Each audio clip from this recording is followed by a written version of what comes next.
Hello, this is General of the Armies Vincent Diaz Jr. This is a communique in regards to the war on Russia. I think I might try to keep this to a higher point than even a specific example like this, with it being a communique directed at Vladimir Putin, with attention needed from the 7-star general of Russia I work with. The topic I want to cover, I think I am going to try to make examples from what's going on in Ukraine, is the stuff about the standing threat. I'm working on a lecture about this issue I'm having with standing threats. And I wanted to work through this in terms of how the standing threats there are called to have enforcement against them, and I want to talk about the efficacy that enforcement might have against these standing threats to stop long-standing threats. So, to maybe put this in the terms of war, like the war in the Ukraine, but usually to really crank this up to the point I want to make, it has to be about what's going on here in the USA against me, with our systems being capable of being run by our military enemies, and being that at this point such that there is this standing threat from the systems and their designers themselves, because they won't only and always do right as they're supposed to, as is expected of them. As gets us into the enforcement, when in any way even thinking about their use they don't, there is enforcement needed. In regards to the war in the Ukraine, I'm trying to build my point, which is easiest done with reference back to what I've had to be through with the military enemies. Some of I see happening in the Ukraine, where it seems to be a fair war for Russia to fight, and the Ukraine is supposed to give up once they have been controlled like they are. And this is an issue where the Ukraine is an offender. This isn't just some fair let's fight over land thing. This is about how the Ukraine has committed offenses and needs to be controlled over it. They need to be stopped, which they seemingly have been. There's this issue with them still fighting the way they're fighting, with these terms I'm working on to trigger the conditions of our justice codes, because it's clearly seems to be behavior the justice code meets enforcement against, especially the way they've called up all their males of fighting age, as well as the way they've invited everyone else to fight, not to mention the way they're taking on implementation to fight with from so many places. There's the fact that this is sort of like Bonnie and Clyde, who just decided they're gonna fight to the death with the police instead of go to jail. So there's this standing threat, the way there always seems to be a Bonnie and Clyde like fight to the death with enforcement from this species over certain issues based around enforcement, with certain enforcement or certain enforcers enforcing having to deal with a suicidal Bonnie and Clyde like fight to the death from those they're going to enforce upon, who don't have to have it go that way. It never has to be that bad. It can be totally reasonable, and usually the enforcement can be so great they just step things through the steps like they've achieved what they wanted to achieve, except now the Bonnie and Clyde like suicidal fighters to the death have snapped off, and they're not only fighting to the death or fighting to survive, or maybe fighting for this number of crimes they planned. They're sort of fighting against the idea. So I saw on the news today they were showing an oligarch's like $600 or $800 million yacht, saying he had another one.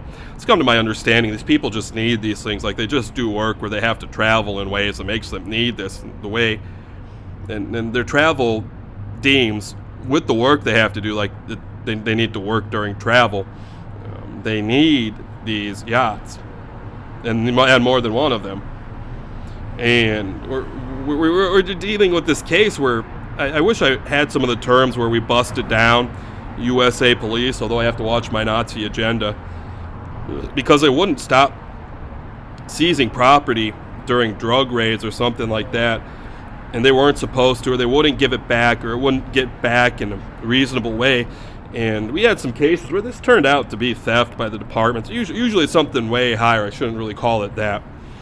And it seems to be this case when whatever it is that they're exactly using to call down these sanctions, they haven't been able to get the full data about what this is supposed to be exactly, they then think they have the right to start seizing things instead of doing something like a sanction, which might be more like controlling tariffs and the flow of things by the allowance of them to within the normally operating system, such as visas and such, or I forget what the word, green card, tariffs.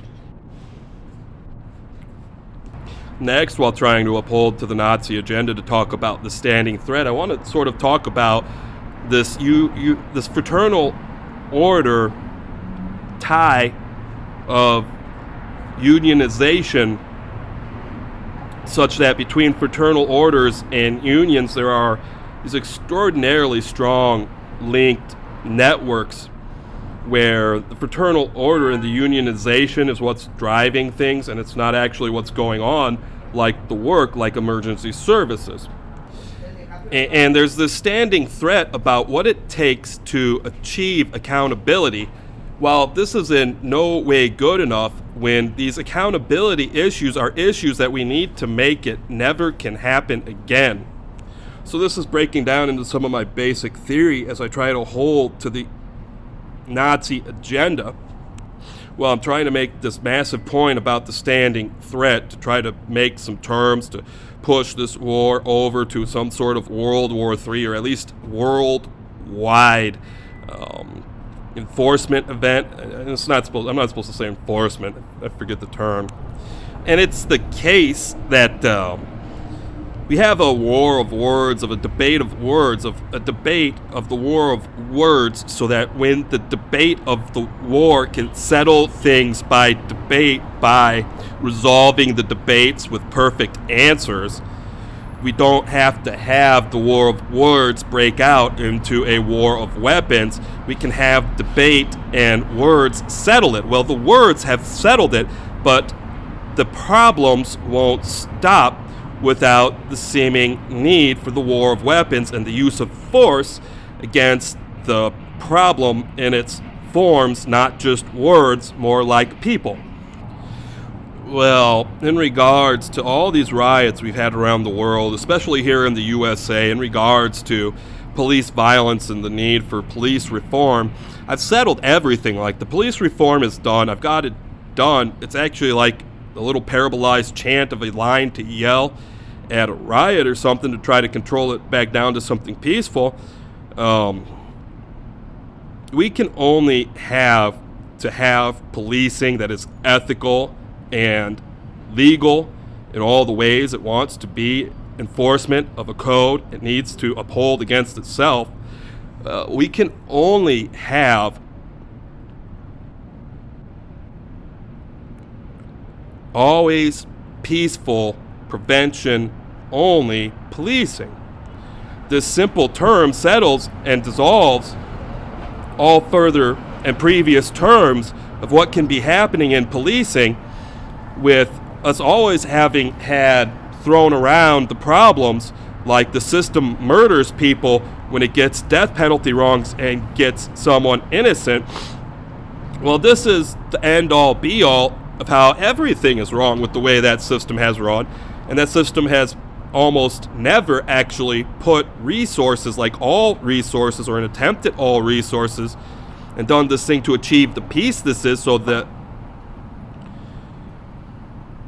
way of life of this that needs to change could have made a point, like at least some of them could make this peaceful point, with all the data showing the only way for this standing threat to be handled without completely removing the concept is always peaceful prevention only tactics. I've been working over some terms and heard some work back, like I'm trying to work with Vladimir Putin, and my intelligence tries to get some stuff back to me, like I asked him to do something and he worked on something. Like the way I try to put items on his agenda, I might be able to move his agenda around by saying things in terms of our shared general agenda of war, such that his agenda of his war can get one of my agenda items bumped up into his agenda zone. So I'm about done here. I was going to try to make this a single point talk, and I wanted to work over this last part of this point about the way most of these leaders involved in these things are derelict and completely unfit for duty. And beyond that, only acting as their behavior is measured, like it doesn't even have to measure to them. We just say this happened within the context of these things. It doesn't have to measure to them as ill will, and not just ill will, lashing out, mutinous bad behavior. So I want to continue this talk about these standing threats, and I'm trying to open up the context from like a fake or like a false death penalty on an innocent person, as is just like a standard thing that's happening almost per quota. It's never supposed to happen, to this higher level stuff, like they might want to try to smite a country or open up some warfare that takes a toll on us all. With the term that got bounced back at me, it's been a long time I was supposed to use, with a problem with the type of person, type of people I'm discussing, being that they're acting, I'm going to stay in the colloquialisms, they're acting on knee-jerk reactions. It's almost like they're having no thought whatsoever, and you scared them in a way they've trained themselves to punch you in the face over, and they're just going to punch you in the face. Or it's going to be worse, like they got a weapon in their hand and they're just going to try to use that. But with the specifics being, they're tattletales.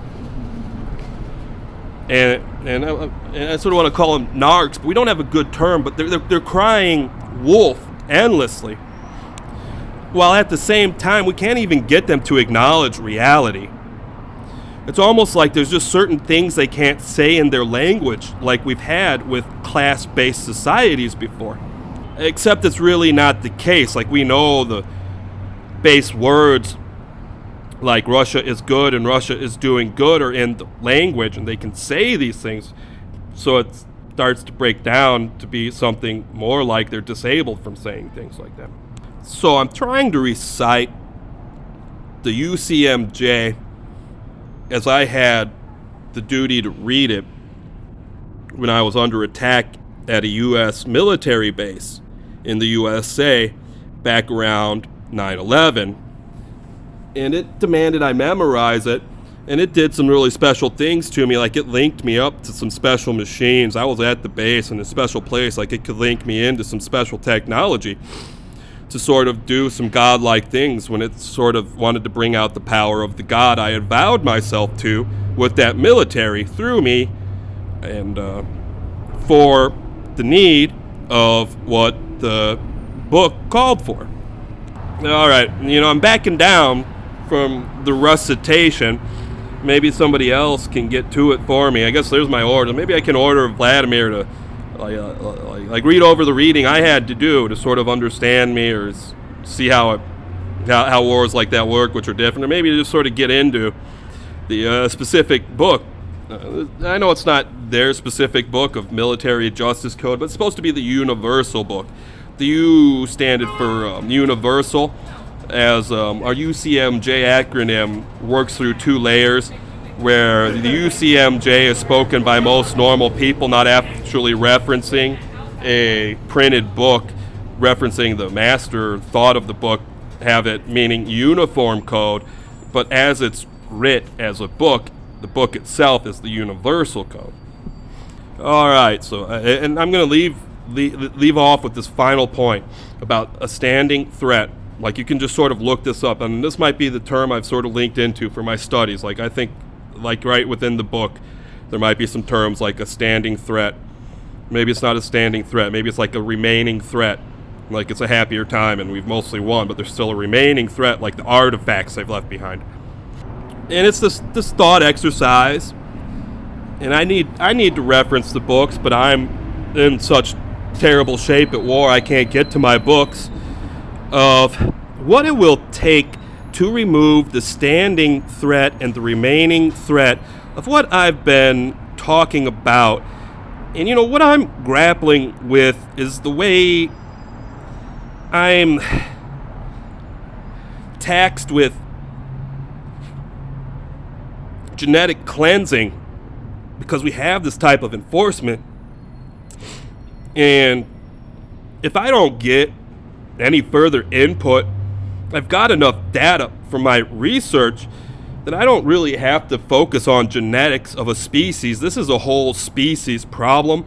I mean, it's just like anything of a certain type. It doesn't, if it just identifies as something as a chain of this chain of species and races, it is this standing and remaining threat I keep mentioning that cannot be stopped as long as it is still in any way, shape, or form able to influence our lives and our reality. So, I mean, I have meditation thoughts like, if all the police were stopped, or, I usually think these worst thoughts, like this won't take this nice round of things. Like, we're just never going to get these slave-taking, slave-making, gun-toting, shooting, murdering practices of pseudo-enforcement under control so that we can have always peaceful prevention only.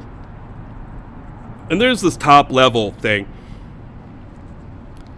that I really need to run by the book. Like, I sort of known this stuff the last time I read the book, but I've worked this stuff over with what the book has taxed me and ordered me to do, because I had to read through it and have the right and the duty and the need, and just like the undying forcing of all the forces to do what the book said, but not having the ability to do what the book said when the book was demanding at least genocide, and I could step past the genocide chapter, but there was a big warning against it.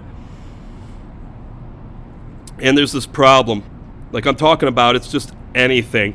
Like anything that speaks human or something. That's not right. Any human that speaks human, like any speaking human, anything that bipedals and can speak. I think there are other people out there who've shown it's really not every one of us, but I believe there's some of us who look like humans that aren't humans, like me. This issue is the theoretical ceasing of the existence of suffering. For an existence, for it to be that nothing can suffer in existence. And there's this issue.